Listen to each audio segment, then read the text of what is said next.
This is obviously an area of great concern to the entire world and to America in particular, which is to see a complete change in the structure and the environment in the Middle East.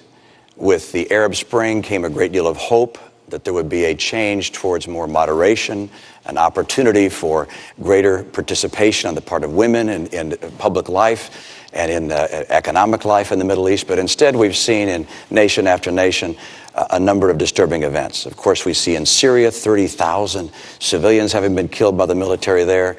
We see in Libya an attack apparently by, well, I think we know now, by terrorists of some kind against our people there. 4 people dead. Our hearts and minds go to them. Mali has been taken over, the northern part of Mali, by al-Qaeda type individuals.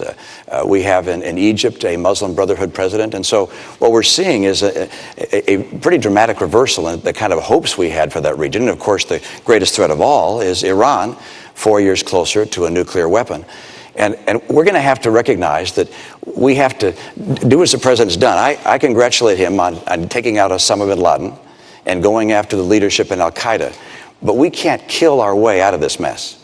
We're going to have to put in place a very comprehensive and robust strategy to help the world of Islam and other parts of the world reject this radical, violent extremism, which it's certainly not on the run.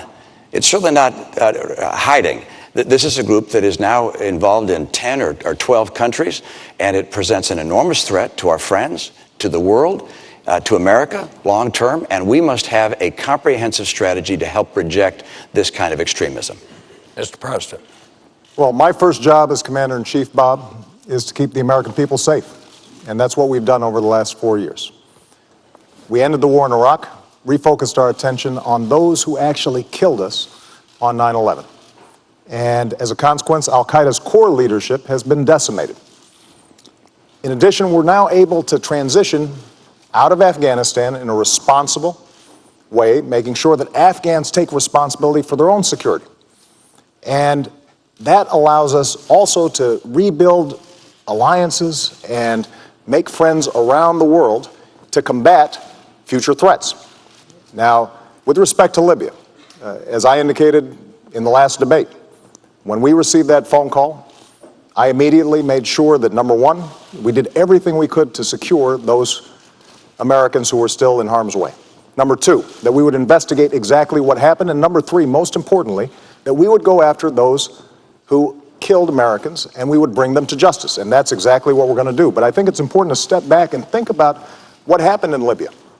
And keep in mind that I and Americans took leadership in organizing an international coalition that made sure that we were able to, without putting troops on the ground, at the cost of less than what we spent in 2 weeks in Iraq, liberate a country that had been under the yoke of dictatorship for 40 years, got rid of a despot who had killed Americans.